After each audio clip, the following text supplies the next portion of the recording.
আমন্ত্রণ দুপুরের বাংলাদেশে। শুরুতেই জানিয়ে দিব শিরোনামগুলো।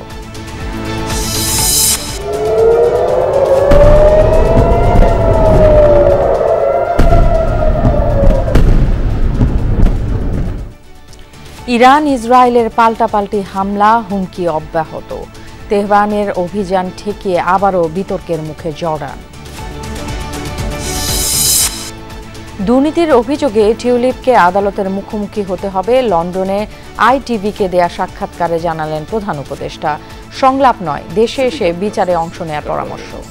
I should not ask the ongoing legal process. It's a judiciary's job, not my job.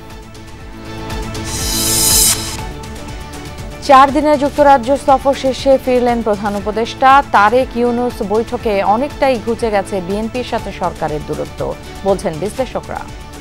তারিখ ঘোষণা করার পর নির্বাচনী কাজগুলো এগিয়ে যাবে এবং সংস্কার কাজও এগিয়ে যাবে, কারণ সব সংস্কার সংবিধান বা নির্বাচনের সাথে যুক্ত নয়। অন্তর্বর্তীকালীন সরকার যদি বাংলাদেশের বৃহত্তর রাজনৈতিক দলগুলোর সাথে যদি সবচেয়ে বেশি সমন্বয় থাকে, তাহলে এই দেশের মানুষ সবচেয়ে বেশি উপকার হবে। সরকারের চাহিদা মতো নির্বাচনের নিরাপত্তা নিশ্চিতে প্রস্তুত বাহিনীগুলো, জানালেন স্বরাষ্ট্র উপদেষ্টা। শুধু বিশেষায়িত ইউনিটের কাছেই থাকবে ভারী অস্ত্র। ট্যানারি প্রতিনিধিদের পদ চেয়ে বসে আছেন আড়তদাররা, বাড়ছে অনিশ্চয়তা। সরকার নির্ধারিত মূল্য না পেলে লোকসানের শঙ্কা। জাতীয় দলে নেই কোনো সিন্ডিকেট, পারফর্ম করেই পাকা করতে হয় জায়গা, জানালেন ফরওয়ার্ড ফয়সাল আহমেদ। সিঙ্গাপুরের বিপক্ষে জয় না এলেও তা নিয়ে হতাশ নয় দল। সিন্ডিকেটের মানেটা কি এটা আমি আসলে নিজেও জানি না। আসলে হামজা ভাই একটাই কথা ছিল যে আসলে আমরা খেলে হারছি, আমরা না খেলে হারি নাই। আমরা যেন এটা নিয়ে মন খারাপ না করি।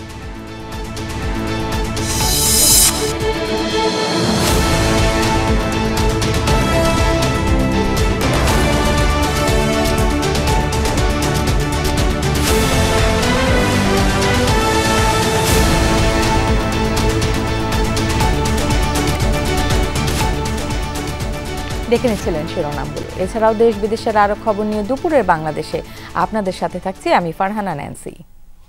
ইসরায়েলের অপারেশন রাইজিং লায়নের দাঁত ভাঙা জবাব দিল ইরান। ছুড়েছে শত শত ব্যালিস্টিক মিসাইল। শুক্রবার রাতে ইসরায়েলের বিভিন্ন স্থানে আঘাত হানে এসব ক্ষেপণাস্ত্র। চালানো হয় বিমান হামলাও। তেহরানের দাবি, ক্ষেপণাস্ত্র ও সামরিক সরঞ্জাম তৈরির কেন্দ্রগুলোই ছিল টার্গেট, বাদ যায়নি বেসামরিক স্থাপনাও, অভিযোগ ইসরায়েলের। অবশ্য তাদের দাবি শত শত নয়, বরং 100টিরও কম মিসাইল ছুড়েছে ইরান, যার মধ্যে আঘাত হানতে সক্ষম হয়েছে সামান্য কয়েকটি। নিহত 8 জন, আহত 70 জনেরও বেশি। সিএনএনের তথ্য অনুযায়ী হামলা প্রতিহতে যুক্তরাষ্ট্র সহ বেশ কয়েকটি দেশ সহায়তা করেছে ইসরায়েলকে। ইসরায়েলি হামলায় এখন পর্যন্ত সামরিক বাহিনীর 20 শীর্ষ কমান্ডারকে হারিয়েছে ইরান। তাদের মধ্যে সেনা, আইআরজিসি প্রধান ছাড়াও রয়েছে অ্যারোস্পেস বাহিনীর প্রধান এবং বিমান বাহিনীর উচ্চপদস্থ কর্মকর্তারা। শুক্রবার ভোর রাতে তেহরান সহ ইরানের ইসলামিক রেভলিউশনারি গার্ড কর্পস আইআরজিসির সদর দপ্তরে বিমান হামলা চালায় ইসরায়েল। হামলার সময় ভবনে উপস্থিত ছিলেন বাহিনীটির প্রধান সহ অন্যান্য কমান্ডাররা। এছাড়াও হামলা করা হয় অন্যান্য গুরুত্বপূর্ণ সামরিক স্থাপনাতেও। এদিকে একই হামলায় টার্গেট করা হয় ইরানি পরমাণু বিজ্ঞানীদেরও। প্রাণ গেছে কমপক্ষে 6 জনের।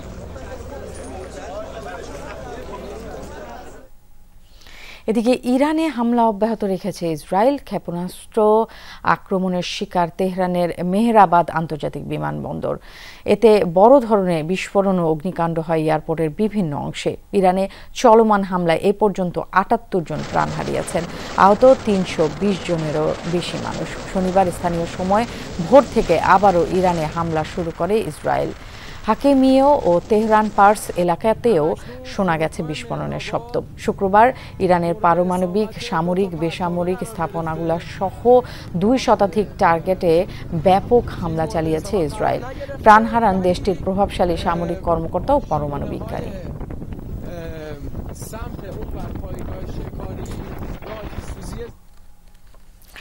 মুসলিমদের সাথে বিশ্বাসঘাতকতার একের পর এক নজির তৈরি করছে জর্ডান।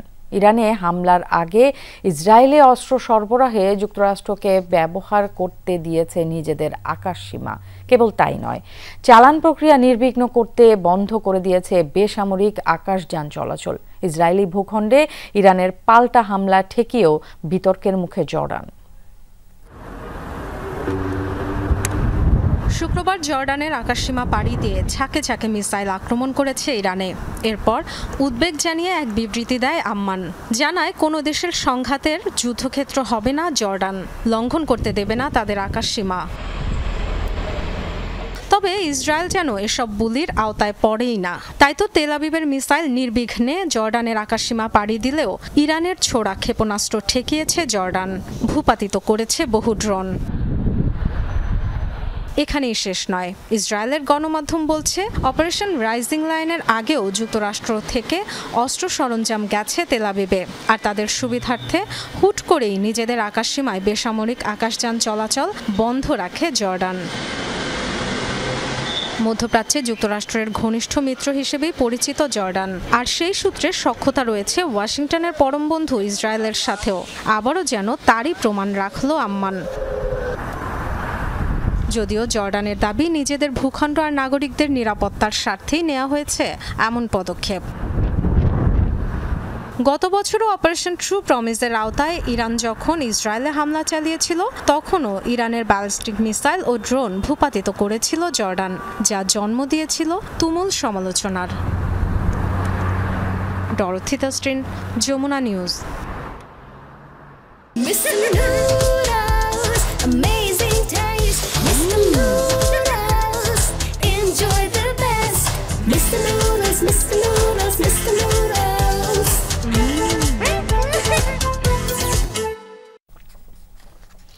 দুর্নীতির অভিযোগে টিউলিপ সিদ্দিককে দেশে ফিরে আদালতের মুখোমুখি হতে হবে। লন্ডনে সফরকালে ব্রিটিশ টেলিভিশন চ্যানেল ITV-কে দেয়া এক সাক্ষাৎকারে কথা বলেন অন্তর্বর্তীকালীন সরকারের প্রধান উপদেষ্টা ডক্টর মোহাম্মদ ইউনূস। প্রধান উপদেষ্টা আরও জানান, সাক্ষাতের জন্য টিউলিপ সিদ্দিকের পাঠানো চিঠি তিনি নিজেই প্রত্যাখ্যান করেছেন। সাক্ষাৎকারে আরও বলেন, রাজনৈতিক সংলাপের মাধ্যমে নয়, বরং যে কোনো অভিযোগ মোকাবেলা করা উচিত আদালতে। টিউলিপের বিরুদ্ধে অভিযোগ খালা এবং সাবেক প্রধানমন্ত্রী শেখ হাসিনার কাছ থেকে অবৈধভাবে জমি গ্রহণ করেছেন ব্রিটেনের সাবেক এই এমপি। বিষয়টি সরাসরি অস্বীকার করে টিউলিপ বলেন, এটা বাংলাদেশি কর্তৃপক্ষের রাজনৈতিকভাবে উদ্দেশ্য প্রণোদিত অপপ্রচার। প্রধান উপদেষ্টার যুক্তরাজ্য সফরের আগেই তাকে পাঠানো এক চিঠিতে টিউলিপ সাক্ষাতের আগ্রহ প্রকাশ করেছেন। Legal process. Her lawyer will say this, and a lawyer from Anti-Corruption Commission will rebuttal that, and that's how the legal process is resolved. Is it something you would like to raise with the Prime Minister here? No, I should not ask an ongoing legal process. It's a judiciary's job, not my job. প্রধান উপদেষ্টা doctor Mohammad Yunus ও বিএনপির ভারপ্রাপ্ত chairman Tarique রহমানের বৈঠক নিয়ে আগ্রহ ছিল রাজনৈতিক বিশ্লেষকদের। তাদের সাথে কথা বলেছেন সহকর্মী রিয়াজ রায়হান। প্রধান উপদেষ্টার সঙ্গে বিএনপির ভারপ্রাপ্ত চেয়ারম্যানের যে বৈঠক, সেই বৈঠকের বিষয়ে খোঁজখবর রাখছিলেন রাজনৈতিক বিশ্লেষকরা। তারা বলছেন, এই বৈঠকের মধ্য দিয়ে অনেকগুলো বিষয় আগামীর রাজনীতি এবং নির্বাচন বিষয়ে স্পষ্ট হয়েছে। বলছেন, সংস্কার এবং বিচার প্রক্রিয়া যেহেতু চলমান, সুতরাং এই চলমান প্রক্রিয়া কখনো নির্বাচনের জন্য বাধা হতে পারে না। তবে সবার আগে স্বচ্ছ, জবাবদিহিতামূলক এবং নিরপেক্ষ একটি নির্বাচন যেমন এই সরকারের চ্যালেঞ্জ, পাশাপাশি রাজনৈতিক দলগুলোকে আস্থায় নেওয়াও তাদের জন্য বড় ধরনের আরও চ্যালেঞ্জ। আর যদি রাজনৈতিক দলগুলোকে আস্থায় নিতে না পারে, তাহলে সামনের যেসব সংকট আসবে সে সংকট কাটিয়ে ওঠা কঠিন হবে অন্তর্বর্তীকালীন সরকারের জন্য। সিনিয়র সাংবাদিক সোহরাব আসার মনে করেন, বিএনপির সঙ্গে অন্তর্বর্তী সরকারের যে দূরত্ব তৈরি হয়েছিল ডক্টর ইউনূস তারেক রহমান বৈঠকের মধ্য দিয়ে তা অনেকটাই ঘুচে গেছে। গণতন্ত্র হচ্ছে একসঙ্গে চলা। আমরা যদি একসঙ্গে চলতে চাই, তাহলে আলাপ আলোচনার বিকল্প নেই। এবং সবচেয়ে ভালো হতো যে প্রধান উপদেষ্টাকে এই নির্বাচনের একটি তারিখ ঠিক করতে বা নির্বাচনের সময়ক্ষণ ঠিক করতে লন্ডন পর্যন্ত যেতে না হতো। তারিখ ঘোষণা করার পর নির্বাচনী কাজগুলো এগিয়ে যাবে এবং সংস্কার কাজও এগিয়ে যাবে, কারণ সব সংস্কার সংবিধান বা নির্বাচনের সাথে যুক্ত নয়, অনেকগুলো আছে প্রশাসনিকভাবেই করার। রাজনৈতিক বিশ্লেষক অধ্যাপক ডক্টর কামাল উদ্দিনের মতে, আগামীর স্বচ্ছ ও অংশগ্রহণমূলক নির্বাচনের জন্য এমন একটি উদ্যোগের অপেক্ষায় ছিল সাধারণ মানুষ। আমরা সাধারণ জনগণ যারা আছে সাধারণ জনগণের একটি আশা পূরণ করার বৈঠক বলে আমি মনে করি। এদেশের গণতন্ত্র প্রতিষ্ঠা করার জন্য একটি গুরুত্বপূর্ণ বৈঠক এবং যে সংস্কারের জন্য একটি গুরুত্বপূর্ণ বৈঠক। যে অন্তর্বর্তীকালীন সরকার যদি বাংলাদেশের বৃহত্তর রাজনৈতিক দলগুলোর সাথে যদি সবচেয়ে বেশি সমন্বয় থাকে তাহলে এদেশের মানুষ সবচেয়ে বেশি উপকার হবে এবং গণতন্ত্র প্রতিষ্ঠা, বিচার এবং সংস্কার কাজটি বেশি সহজ হবে। বিশ্লেষকরা বলছেন, অন্তর্বর্তীকালীন সরকার যেহেতু কোনো পক্ষ নয়, তাই বিএনপির পাশাপাশি অন্য দলগুলোকেও আস্থায় নেওয়া জরুরি। একটি পক্ষ এখনও সরকার ও রাজনৈতিক দলগুলোর মধ্যে সম্পর্কের ফাটল ধরাতে ব্যস্ত বলে মনে করেন বিশ্লেষকরা। সরকারকে নিরপেক্ষভাবে কাজ চালাতে হবে। নির্বাচনের সময় এখনও সবসময় গণতান্ত্রিকভাবে দেশটিকে এগিয়ে নেওয়া এবং ভোটের আমানত জনগণের সরকারের কাছে, সেই জনগণের ভোট জনগণকে ফিরিয়ে দেওয়া। সরকারের কোনো কার্যক্রমে এই অবস্থা তৈরি করা যাবে না যে, বা এটি মনোভাব সৃষ্টি না হয় যে এই সরকার কারো পক্ষে। যে অনেকেই অনেকভাবে বিশ্লেষণ করছে, একটা গ্রুপ কিন্তু অন্তর্বর্তী সরকারের সাথে বড় বড় রাজনৈতিক দলগুলোর দূরত্ব তৈরি করবার চেষ্টা করছে। এই চেষ্টাটি কখনো এই দেশের জন্য ভালো কিছু বয়ে আনবে না। সেই দূরত্বগুলো যেন সবচেয়ে বেশি কমিয়ে আসে। সেই কমিয়ে আসলে আমি মনে করি যে বাংলাদেশের মানুষের ভাগ্যে ভালো কিছু হবে এবং দেশ রিফর্ম করা যাবে এবং আমরা সাধারণ জনগণ একটা ভালো ফলাফল পাবো এবং শান্তিপূর্ণ উপায়ে একটা নির্বাচন হবে। আগামীর নির্বাচন স্বচ্ছ ও নিরপেক্ষ না হলে বর্তমান সরকারের অনেক কিছুই প্রশ্নবিদ্ধ হবে বলে মনে করেন বিশ্লেষকরা। নির্বাচনটি যত দ্রুত সম্ভব নির্বাচনটি হোক। রিয়াজ রায়হান, যমুনা নিউজ, ঢাকা। 4 দিনের যুক্তরাজ্য সফর শেষে দেশে ফিরেছেন প্রধান উপদেষ্টা ডক্টর মোহাম্মদ ইউনূস। সকাল 9:45 বিমান বাংলাদেশ এয়ারলাইন্সের একটি ফ্লাইটে হযরত শাহজালাল আন্তর্জাতিক বিমানবন্দরে পৌঁছান তিনি। সফরকালে 12 জুন ব্রিটেনের রাজা তৃতীয় চার্লসের সাথে একান্ত বৈঠক করেন তিনি। শেষ দিন বিএনপির ভারপ্রাপ্ত চেয়ারম্যান তারেক রহমানের সাথে গুরুত্বপূর্ণ বৈঠক হয় প্রধান উপদেষ্টার। এছাড়াও কিং চার্লস হারমোনি অ্যাওয়ার্ড 2025 সম্মাননা গ্রহণ করেন তিনি। গত 4 দিনে বিভিন্ন কর্মসূচিতে অংশ নেন এবং গুরুত্বপূর্ণ ব্যক্তিদের সাথে বৈঠক করেন প্রধান উপদেষ্টা।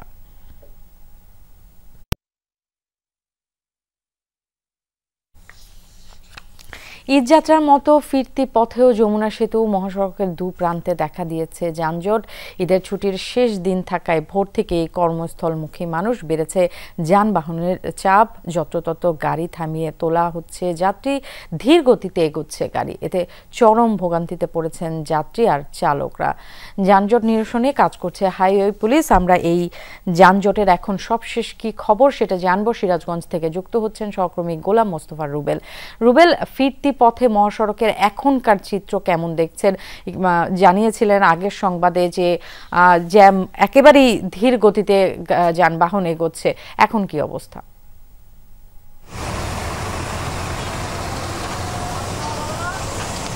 ন্যান্সি, একই অবস্থা দেখতেই পারবেন, একদম ধীর গতিতে চলছে যানবাহনগুলো, অনেকটাই ধীর গতি বলা চলে আর কি। 2টি অর্থাৎ 4টি লেন খোলা থাকলেও 4টি লেনেই কিন্তু যানবাহন চলাচল করছে, অনেকটাই ধীর গতিতে চলাচল করছে। চলাচল খুবই সমস্যা হয়ে দাঁড়িয়েছে, প্রচণ্ড কিন্তু গরম, সেই গরমের মধ্যে যাত্রীদের চলাচল খুবই সমস্যা হয়ে দাঁড়িয়েছে। অর্থাৎ যানবাহনে যারা আসছে তারা কিন্তু অনেকক্ষণ 4 ঘন্টা 5 ঘন্টা এমনকি দূর দূরান্তে কিন্তু 7-8 ঘন্টা তারা জ্যামে আটকে আছে, যার কারণে তাদের কিন্তু দুর্ভোগের চিত্রটা ধীরে ধীরেই বেড়ে চলছে। কোথেকে আসছেন আপনি? আমি রাজশাহী থেকে। কয় ঘন্টা রওনা দিয়েছেন? রওনা দিয়েছি 9:30 বাজে। এখন কি অবস্থা? এখন গোটাটাই তো জ্যাম, চারিদিকে জ্যাম লেগে আছে, সামনেও জ্যাম পিছনেও জ্যাম, প্রায় কোয়ার্টার মোড়ের আগের থেকে জ্যাম। যেমনটি শুনছিলেন যাত্রীরা বলছে যে জ্যাম যেটা ছিল দীর্ঘ সময় থাকার পরেও এখন যে একটু ধীর গতি হচ্ছে, এতে কিন্তু একটু হলে স্বস্তি পেয়েছেন যারা যানবাহন যারা আছেন তারা। দেখতে পারবেন যে সেই চিত্রগুলো, অর্থাৎ ধীরে ধীরে কিন্তু আসলে এই যতই বেলা বাড়ছে গাড়ির চাপটা বাড়লেও কিন্তু আসলে এই যানবাহনের যে ধীরগতি সেটি কিন্তু এখন হয়ে গেছে। তবে এখানকার প্রশাসন কিন্তু সার্বিকভাবে চেষ্টা করছে এবং ইতিমধ্যে সেনাবাহিনী একটি টিমও নেমেছে, তারাও সার্বিকভাবে কাজ করছে। সব কিছু মিলে আসলে এই যমুনা সেতুর উপরে যে টোল প্লাজায় যে যানজটটি ছিল সেটি কিছু লোক নিরসন করার তারা চেষ্টা করছে। যদি সেটা স্বাভাবিক থাকে তাহলে যানজট কিছুক্ষণের মধ্যে কমে যেতে পারে বলে আশ্বাস দিয়েছেন আমাদেরকে সেতু কর্তৃপক্ষ। ন্যান্সি। রুবেল, আপনাকে ধন্যবাদ। দর্শক, ঢাকায় ফেরা মানুষের চাপ দৌলতদিয়াতেও ঘাটেও বাড়ছে। সেখান থেকে আমাদেরকে শেষ খবর জানাবেন রাজবাড়ির সহকর্মী রুবেলুর রহমান।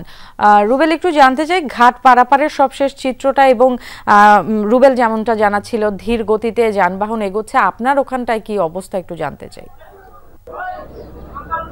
ন্যান্সি, আসলে সকাল থেকে আমরা এই দৌলতদিয়া পাটুরিয়া নৌ রুটের যে খবর জানাচ্ছিলাম, ঠিক বেলা বাড়ার সঙ্গে সঙ্গে কিন্তু এখন এই রুটে যাত্রী এবং যানবাহনের চাপ আরো বেশি বৃদ্ধি পেয়েছে বলে আমরা লক্ষ্য করছি। আমি এই মুহূর্তে রয়েছি দৌলতদিয়া লঞ্চঘাট এলাকায়। এখানে কিন্তু ক্যামেরার সাথে যদি দেখায় যে যাত্রীদের যে চাপটা, সেটি কিন্তু সকালের থেকে এখন কিছুটা বেশি হলেও আমরা দেখছি, এবং প্রতিটা লঞ্চে কিন্তু যাত্রীদের উপচে পড়া ভিড় দেখেছি আমরা, এবং নির্দিষ্ট সময়ের আগে কিন্তু প্রত্যেকটি লঞ্চ দৌলতদিয়া থেকে পাটুরিয়ার উদ্দেশ্যে ছেড়ে যাচ্ছে। এছাড়া দৌলতদিয়া পাটুরিয়া নৌ রুটের ফেরিতে যানবাহন পারাপার করা হচ্ছে, সেই যানবাহন পারাপার করার ক্ষেত্রে কিন্তু সময় বাড়ার সঙ্গে সঙ্গে এই মুহূর্তে কিন্তু কিছু যাত্রীবাহী বাস কিন্তু পারাপারের অপেক্ষায় রয়েছেন, এবং যত বেলা গড়িয়ে সময় বাড়ছে ততই কিন্তু যানবাহন এবং যাত্রীর চাপ বৃদ্ধি পাচ্ছে। তো কর্তৃপক্ষ যারা রয়েছেন তারা কিন্তু বলছেন যে নির্লসভাবে এই রুটে যে সকল যাত্রীরা কর্মস্থলগামী রয়েছেন তাদের কিন্তু ভোগান্তিবিহীন এবং নির্যাতন করতে তাদের যে পর্যাপ্ত প্রস্তুতি ছিল, মানুষের চাপ যেভাবে সামলিয়েছেন, ঈদের পরে ঠিক তারা একইভাবে এই কর্মস্থলগামী মানুষের চাপ। রুবেল, আপনাকে ধন্যবাদ। এদিকে রাজধানীর কমলাপুর রেল স্টেশনে দেখা গেছে ঢাকামুখী যাত্রী চাপ। প্রতিটি ট্রেনেই ছিল যাত্রীদের ঠাসা। তারা বলছেন এবার সরকারি ছুটি বেশি থাকায় স্বস্তি নিয়ে ফিরতে পেরেছেন তারা। তবে বেসরকারি অনেক প্রতিষ্ঠানের কর্মীরা ঈদে ছুটি না পাওয়ায় অনেকে এখনও ঢাকা ছাড়ছেন। তাদের সংখ্যাও কম নয়। ঢাকা ছেড়ে যাওয়া প্রতিটি ট্রেনই ছিল যাত্রীতে পরিপূর্ণ। আগামী 15 জুন থেকে আনুষ্ঠানিকভাবে চালু হবে অফিস আদালত।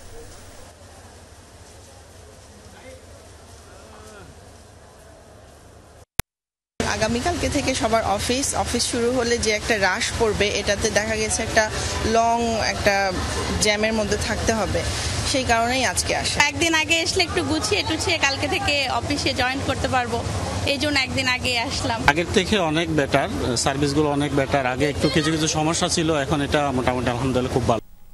সরকার যখনই চায় তখনই নির্বাচনের নিরাপত্তা নিশ্চিতে সর্বাত্মক প্রস্তুত আছে আইন শৃঙ্খলা রক্ষাকারী বাহিনী বলে জানিয়েছেন স্বরাষ্ট্র উপদেষ্টা অবসরপ্রাপ্ত লেফটেন্যান্ট জেনারেল জাহাঙ্গীর আলম চৌধুরী। সকালে রাজধানীতে আর্মড পুলিশ ব্যাটালিয়ন APBN এর হেডকোয়ার্টার পরিদর্শন শেষে সাংবাদিকদের তিনি এইসব কথা বলেন APBN এর মতো বিশেষায়িত ইউনিটের কাছে ভারী অস্ত্র থাকবে, মাঠ পর্যায়ে পুলিশের কাছে রাইফেলের মতো অস্ত্র থাকবে, তবে ভারী মরণাস্ত্র থাকবে না। উপদেষ্টা জানান APBN, থানা পুলিশ সহ আইন শৃঙ্খলা বাহিনীর সার্বিক উন্নয়ন কাজ করছে সরকার। অন্তর্বর্তী সরকারের 11 মাসে আইন শৃঙ্খলা পরিস্থিতির যথেষ্ট উন্নতি হয়েছে বলেও দাবি করেন তিনি। এ সময় স্বরাষ্ট্র উপদেষ্টা আরও বলেন, দু একটি ছোটখাটো ঘটনা ছাড়া এবারের ঈদ শান্তিপূর্ণভাবে উদযাপন করেছেন দেশবাসী। প্রধান উপদেষ্টা যে সময় উনি ডিসিশন নেবেন ইলেকশনের ডেট, আমরা সেই সময়ের জন্য সবসময় প্রস্তুত আছি। বড় ধরনের হাতিয়ারগুলি থাকবে না, বাট আপনারা জানেন AP ব্যাটালিয়নের রোল এবং অন্যান্য নর্মাল পুলিশের রোল কিন্তু এক না। সবাই যুদ্ধ করবে, বাট একা কিন্তু একবার ফ্রন্টে যুদ্ধ করতে হবে। এই জন্য আগে তাদের অর্গানাইজেশন এবং তাদের হাতিয়ার অন্যান্য বাহিনী থেকে একটু ডিফারেন্ট। সিলেটের জাফলং সহ 5 পাথর কোয়ারি আর ইজারা দিবে না সরকার।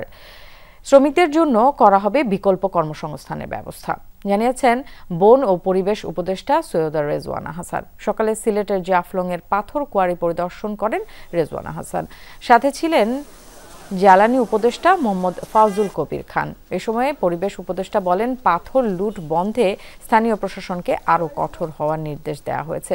দ্রুত সময়ের মধ্যে অবৈধ সকল পাথর ভাঙার মিল সরিয়ে ফেলতেও বলা হয়েছে। এদিকে এই ঘোষণার পর উপদেষ্টা রেজওয়ানার গাড়ি আটকে বিক্ষোভ করেছেন স্থানীয় কয়েকজন। পরে পুলিশ বিক্ষোভকারীদের সরিয়ে দেয়। এর আগে পিয়াইন নদী ঘুরে দেখেন দুই উপদেষ্টা। পরিবেশগত একটা সৃষ্টি করে, বিনোদন কেন্দ্র সৃষ্টি করে কিংবা পর্যটন কেন্দ্র সৃষ্টি করে মানুষের কর্মসংস্থান 3-4 গুণ বেশি কর্মসংস্থান সম্ভব। পাথর উত্তোলনের কারণে এমন ভাবে নদীর পার ভেঙে গেছে, নদী গতি পরিবর্তন করে ফেলেছে। এটা পাথর জমা থাকার কারণে না, পাথর অতিরিক্ত তোলার কারণে। টানা 18 দিন বন্ধ থাকার পর চালু হলো জাতীয় চক্ষু বিজ্ঞান ইনস্টিটিউট ও হাসপাতাল। নেওয়া হচ্ছে ব্যাপক নিরাপত্তা ব্যবস্থা। হাসপাতাল ঘুরে দেখা গেছে বহির্বিভাগে চিকিৎসা সেবা শুরু হয়েছে। প্রবেশ মুখে পুলিশ সদস্যদের যাচাই বাছাই শেষে রোগীদের হাসপাতালে ঢুকতে দেওয়া হয়েছে। তবে 28 মে হাসপাতালটিতে চিকিৎসাধীন জুলাই গণ অভ্যুত্থানে আহতদের সঙ্গে চিকিৎসক, নার্স, কর্মকর্তা কর্মচারীদের সংঘর্ষের ঘটনায় সব চিকিৎসা সেবা বন্ধ হয়ে যায়। 4 জুন থেকে জরুরি বিভাগে সীমিত পরিসরে চিকিৎসা সেবা দেওয়া হচ্ছিল। এই কয়েকদিন হাসপাতালটিতে কোনো ধরনের রোগী ভর্তি কিংবা অপারেশন করা হয়নি। এদিকে সরকার গঠিত বিশেষজ্ঞ কমিটি জুলাই অভ্যুত্থানে আহতদের ছাড়পত্র দিলেও ঈদের ছুটি শেষে তারা আবারও 2-1 জন করে এই হাসপাতালে ফিরতে শুরু করেছেন। জুলাই আহতরা জানান তারা এই হাসপাতাল থেকেই চিকিৎসা নিতে চান।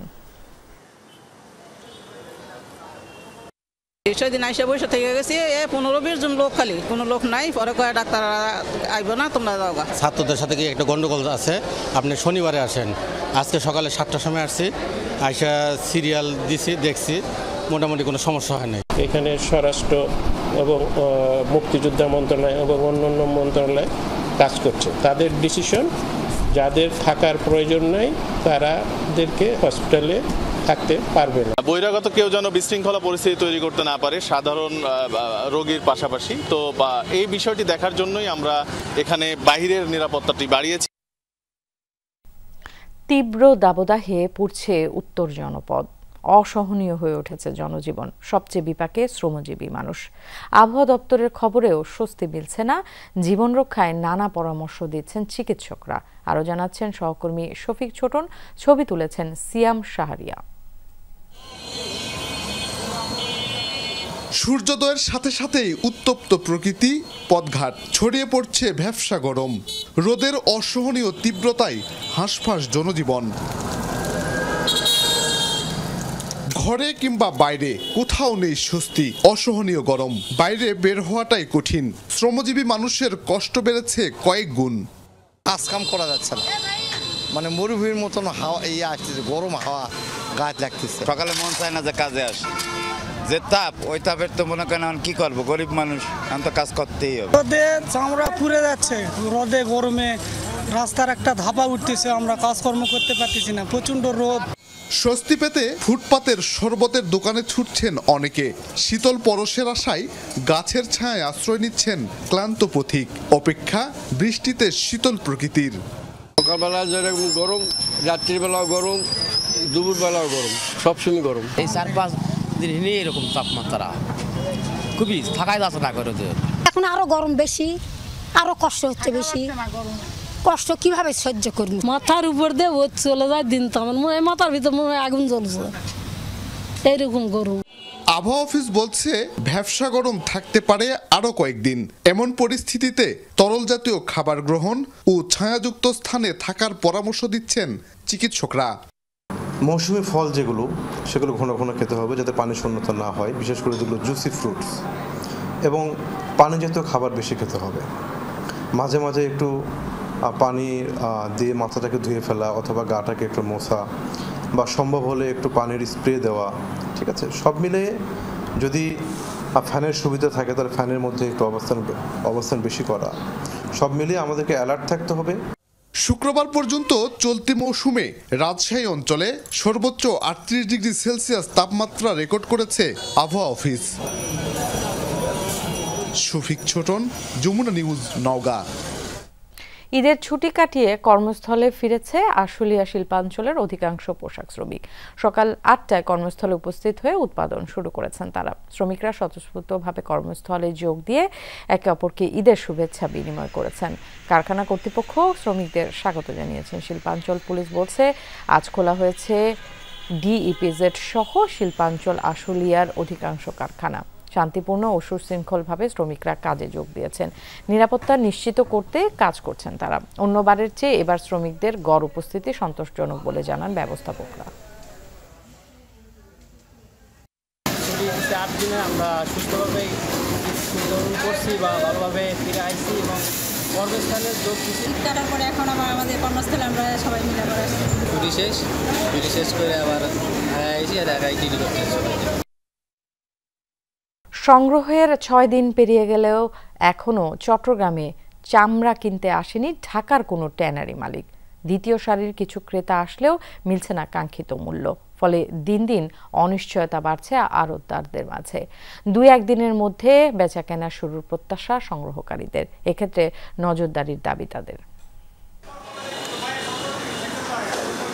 চট্টগ্রামের আতুরা ডিপুর প্রতিটি চামড়ার আড়তের চিত্র এখন এমন। লবণযুক্ত কাঁচা চামড়া স্তূপ করে রাখা হয়েছে বিক্রির জন্য।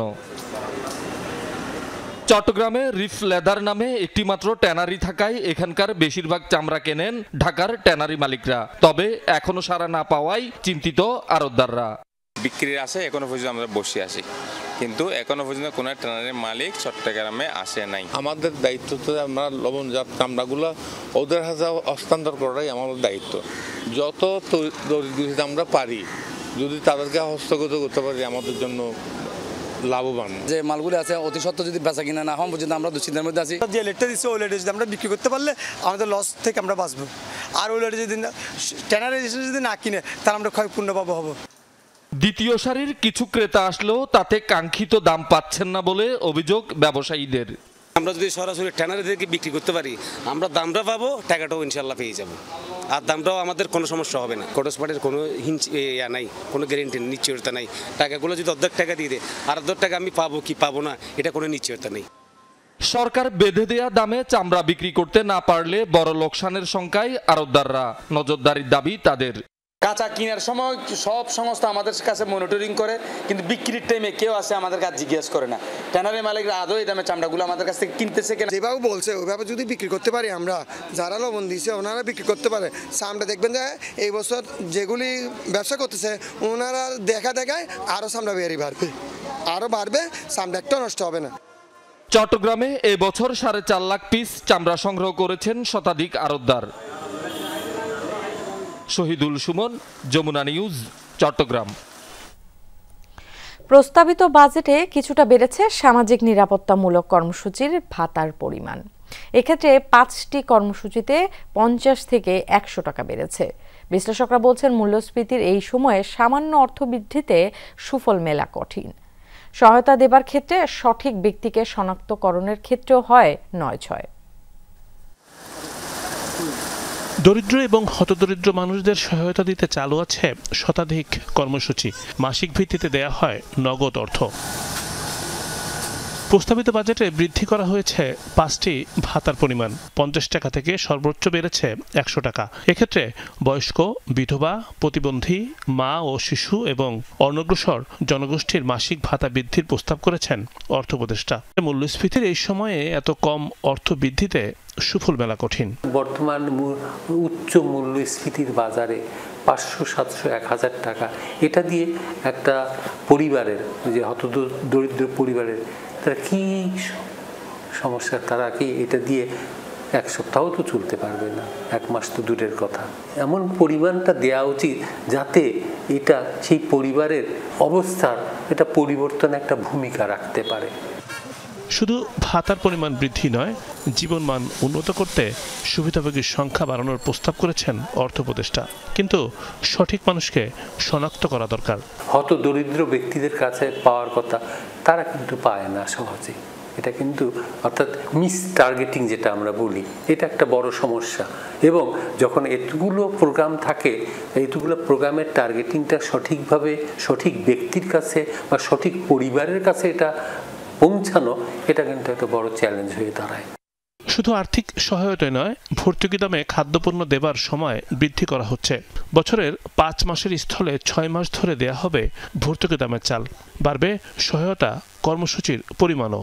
কিন্তু এই ধরনের কর্মসূচি টেকসই কোনো পন্থা নয়। যে সমস্ত কর্মসূচির মাধ্যমে আপনি সাধারণ মানুষের কাছে পৌঁছাতে পারছেন, যাদের প্রয়োজন সহায়তা, সেগুলো আমাদের অভিজ্ঞতা কি বলে, আমাদের কোভিড পরবর্তী অভিজ্ঞতা বলে যে ক্যাশ ভিত্তিক কর্মসূচিটাই সবচেয়ে বেশি কার্যকর। দুর্নীতি কমানো, অপচয় কমানো, সরাসরি টার্গেট গ্রুপের কাছে পৌঁছানো। পেনশন কর্মসূচি বাদ দিলে সামাজিক নিরাপত্তামূলক কর্মসূচিতে আগামী অর্থ বছরের জন্য বরাদ্দ রাখা হয়েছে 81,297 কোটি টাকা। Rimon Rahman, Jamuna news, Dhaka. World test চ্যাম্পিয়নশিপের ফাইনালের খবর জানাবো। অস্ট্রেলিয়ার দেয়া 282 রানের টার্গেটে জয় থেকে মাত্র 69 রান দূরে আছে সাউথ আফ্রিকা। 2 উইকেট হারিয়ে 213 রান করে তৃতীয় দিনের খেলা শেষ করেছে প্রোটিয়ারা। নিজেদের দ্বিতীয় ইনিংসে ব্যাট করতে নেমে শুরুতেই ওপেনার রায়ান রিকলটনের উইকেট হারায় সাউথ আফ্রিকা। পরে মুল্ডারকে সাথে নিয়ে 61 রানে জুটি করেন এইডেন মার্করাম। তৃতীয় উইকেট জুটিতে টাম্বার সাথে নিয়ে রানের চাকা সচল রাখেন এই ওপেনার। টেস্ট ক্যারিয়ারের 8ম সেঞ্চুরি তুলে নিয়ে মার্করাম অপরাজিত আছেন 102 রানে।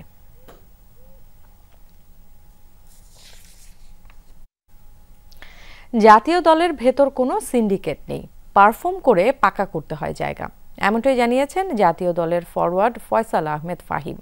সিঙ্গাপুরের বিপক্ষে জয় না এলেও তা নিয়ে হতাশ নয় দল, বরং এশিয়ান কাপের মূল পর্বে খেলতে হলে নিজেদের উজাড় করে দেওয়ার কথা জানান ফাহিম। দেশের ফুটবল খুঁজে পেয়েছে নতুন প্রাণ। দর্শকদের উন্মাদনায় অনেকেই 90 দশকের স্মৃতিচারণ করছেন আজকের হামজা ফাহিমদের মাঝে। এই ধারা অব্যাহত রাখতে নিজেদের সেরাটা দেওয়ার প্রত্যয় পুরো দলের। এশিয়ান কাপ বাছাই ঘরের মাঠে সিঙ্গাপুরের বিপক্ষে হারের চেয়ে আলোচনা এসেছে লাল সবুজদের নিবেদন নিয়ে। হারার আগে না হারের মানসিকতার পরিবর্তনকে বড় করে দেখছেন জাতীয় দলের ফরওয়ার্ড ফয়সাল আহমেদ ফাহিম। পাশাপাশি হামজা চৌধুরীর বার্তাকে অনুপ্রেরণা মানছেন তিনি। হামজা ভাই একটা কথা ছিল যে আসলে আমরা খেলে হারছি, আমরা না খেলে হারি নাই। আমরা যেন এটা নিয়ে মন খারাপ না করি, যেহেতু সামনে আমাদের অনেকগুলো ম্যাচ আছে। প্রেসিডেন্ট বলল যে আমার অনেক ভালো লাগছে যে তোমরা খেলে হারছো, আগের বাংলাদেশ তো খেলার আগে হেরে যেত, আর তোমরা তো এখন খেলে হারছো, এটাতে আমার কোনো আক্ষেপ নাই। সিঙ্গাপুরের বিপক্ষে ম্যাচ শেষে কোচ হেভিয়ার ক্যাব্রেরা শিষ্যদের উজ্জীবিত করেন বলে জানান ফাহিম। সেই সাথে আলোচনা হয় নিশ্চিত পেনাল্টি না দেওয়ার বিষয় নিয়েও। কোচের কথা যে আসলে তার ফার্স্ট হাফের থেকে তার সেকেন্ড হাফের প্রতি কোনো আক্ষেপ নাই, সে তার সেকেন্ড হাফটা অনেক ভালো লাগছে। যখন আমরা ড্রেসিং রুমে সবাই গেলাম তখন আমরা ভিডিওটা দেখতেছিলাম, ভিডিওটা দেখে সবাই পুরো অবাক হয়ে গেছে যে আসলে এটা কেন পেনাল্টি হলো না। প্রায়ই জাতীয় দলের সিন্ডিকেট ইস্যু নিয়ে সরগরম হয় সামাজিক যোগাযোগ মাধ্যমে। তবে ফয়সাল আহমেদ ফাহিমের দাবি এমন কোনো পরিস্থিতির মুখোমুখি হতে হয়নি তাদের। সিন্ডিকেটের মানেটা কি এটা আমি আসলে নিজেও জানি না আসলে, ঠিক আছে, আমি শুধু মানুষের কাছ থেকে শুনি আর এটাই, আর কিছু জানি না আসলে। সিন্ডিকেট জিনিসটাকে আমি আজ পর্যন্ত জানি না আর কি। পারফর্ম না করে কিন্তু কেউ ন্যাশনাল টিমে খেলে না। আর আপনার আর একটা জিনিস আপনি জানবেন, ন্যাশনাল টিমে কিন্তু কারো চাচাও নাই, কোনো প্লেয়ারের চাচাও নাই, কোনো ভাইও নাই। সো আমরা দিন শেষে দেশকে রিপ্রেজেন্ট করার জন্য খেলি। এশিয়ান কাপের মূল পর্বের সমীকরণটা জটিল হয়ে গেলেও সেদিকে নজর না দিয়ে নিজেদের স্বাভাবিক খেলার প্রতি আহ্বান ফয়সাল আহমেদ ফাহিমের। নাসিফ শুভ, যমুনা স্পোর্টস, ঢাকা। দেশের ফুটবলকে তুলে ধরতে হলে কেবল জাতীয় দল নয়, বিভিন্ন স্তরের লিগগুলোকেও শক্তিশালী করতে হবে বলে জানিয়েছেন তাবিত আউয়াল। নতুন মৌসুমে বেশ কয়েকটি পরিবর্তনের আভাস দিয়ে রাখলেন বাফুফের সভাপতি। শনিবার মিট দ্য প্রেস শীর্ষক এক সংবাদ সম্মেলনে এসব কথা বলেন তিনি। পাশাপাশি ভুটান ও সিঙ্গাপুর ম্যাচে বিভিন্ন অসঙ্গতিও উঠে এসেছে আলোচনায়। টিকেটিং সহ বিভিন্ন ইস্যুতে পরবর্তী সময়ে বাফুফে আরও সতর্ক থাকবে বলে জানান তাবিত আউয়াল। নেক্সট যে লিগটা শুরু হতে যাচ্ছে 2025-26 সিজনের জন্য, এখানে অনেক বেটার কোয়ালিটি আসবে। আমি ইতিমধ্যে জানেন যে AFC-তে আভানি এবং বসুন্ধরা খেলার জন্য অনুমতি পেয়েছে। আমরা কাজ করব বাকি যে ক্লাবরা আছে, মোহামেডান, ফোর্টিস, ব্রাদার্স ইউনিয়ন, তাদেরকে নিয়েও AFC লাইসেন্সিং করে যেন আরো ক্লাবদেরকে আমরা ইন্টারন্যাশনাল প্রতিযোগিতাতে আমরা সক্ষম করে নিতে পারি। দিনভর কতটুকু পরিশ্রম করলেন, রিকভারি কতটুকু হলো, ঘুম ঠিকঠাক হলো কিনা, ক্রিকেটাররা এসব তথ্য ফিটনেস ট্র্যাকারের মাধ্যমে জানতে পারেন। তবে শর্ত একটাই, সবসময় এই যন্ত্রটা ক্রিকেটারের শরীরে যুক্ত থাকতে হবে। দীর্ঘদিন ধরেই রোনালদো, কোহলিরা এই যন্ত্র ব্যবহার করেন। বাংলাদেশ ক্রিকেটেও এই যন্ত্রের ব্যবহার করছেন তামিম শান্তরা। নাজমুল হোসেন শান্তকে না চেনার কোনো কারণ নাই, তবে অচেনা ঠেকতে পারে শান্তর ডান হাতের ঘড়ি সদৃশ ওই কালো বস্তুটা। বিশেষ এই যন্ত্রের নাম ফিটনেস ট্র্যাকার। ফিটনেস সচেতন শান্তর দৈনন্দিন জীবনের সঙ্গী এই ফিটনেস ট্র্যাকার। শুধু শান্তই না, জাতীয় দল কিংবা এর আশেপাশের অধিকাংশ ক্রিকেটারই এই ফিটনেস ট্র্যাকার ব্যবহার করেন। সবশেষ কয়েক মাস ধরে ফিটনেস ট্র্যাকার ব্যবহার করছেন তামিম ইকবালও। 1 বছর বা 2 বছর মেয়াদে এই যন্ত্রটা কিনতে হয়। বিশেষ এই যন্ত্রকে এরপর নিজের মুঠোফোনের সঙ্গে কানেক্ট করে নেন ক্রিকেটাররা। দিনভর কত ক্যালোরি বার্ন করলেন, রিকভারি কতটুকু হলো, ঘুম ঠিকঠাক হলো কিনা, ক্রিকেটাররা সব তথ্য ফিটনেস ট্র্যাকারের মাধ্যমে জানতে পারেন। তবে শর্ত একটাই, সব সময় এই যন্ত্রটা ক্রিকেটারদের শরীরে যুক্ত থাকতে হবে। আপনার mental strain, physical strain, recovery, sleeping quality and quantity. দেখা যাচ্ছে যে অনেক সময় সে খুব ভালো একটা ট্রেনিং সেশন করলো, রাতে তার ঘুমটা ভালো হলো না, তখন কিন্তু আপনার ওই ট্র্যাকার আপনাকে নোটিস করবে, মনিটরিং করছে। সে বলবে যে তোমার your lack of sleep or your lack of recovery. তখন সে আপনাকে ইনস্ট্রাকশন দেবে যে তোমার ভালো রিকভারি দরকার। কী রিকভারি করতে হবে সেটাও বলে দেবে, যে ভালো নিউট্রিশন দরকার, ভালো ঘুম দরকার, তাহলে আস্তে আস্তে রিকভারি গ্রাফটা উঠতে থাকবে। ডালিমই বাংলাদেশ ক্রিকেটে ফিটনেস ট্র্যাকারের প্রবর্তন করেন। 2022-এ ইন্ডিয়া সিরিজে বাংলাদেশ দলের ট্রেইনার ছিলেন ডালিম। তখনই এটা আনেন মোহামেডানের এই ট্রেইনার। পরে তার সঙ্গে যোগাযোগ করেন শান্ত, খালেদ, মুমিনুলরা। এখন তো ফিটনেস সচেতন ক্রিকেটারদের অবশ্যম্ভাবী যন্ত্রেই পরিণত হয়েছে এই ফিটনেস ট্র্যাকার। জাকির হাসান, শান্ত, তাসকিন, ইবাদত, খালেদ, 19-এর রাকিবুল, এরা এই জিনিসটা নেয়। তারপরে ওদেরকে বললাম যে 1 সপ্তাহ ইউজ করে দেখো, দেন তুমি একটু সেলফ স্টাডি করতে থাকো। প্রথম তোমার কাছে মনে হবে যে একটু কমপ্লিকেটেড, বাট যখন তুমি বুঝে ফেলতে পারবে তখন তোমার কাছে এটা ইজি মনে হবে। আর যেটা বুঝবা না সেটা আমি তো আছি, আমি তোমাদেরকে বুঝিয়ে দেবো। দেন এটা আস্তে আস্তে বেনিফিটটা সবাই বুঝতে পারলো, দেন এখন সবাই ইউজ করছে। বিরাট কোহলি, জাসপ্রীত বুমরারা এই ফিটনেস ট্র্যাকার ব্যবহার করেন। অস্ট্রেলিয়ার নারী দলকেও এটা ব্যবহার করতে দেখা যায়। শুধু তাই না, ফিটনেস সচেতন ক্রিশ্চিয়ানো রোনালদো দীর্ঘদিন ধরেই ফিটনেস ট্র্যাকার ব্যবহার করে থাকেন। আফনান পিয়াল, যমুনা স্পোর্টস, ঢাকা। দুপুরের বাংলাদেশের প্রথম ঘন্টা থেকে আমি বিদায় নিচ্ছি। পরের ঘন্টার খবর নিয়ে ফিরবেন সহকর্মী খান তাজনীন আহসান। সাথেই থাকুন।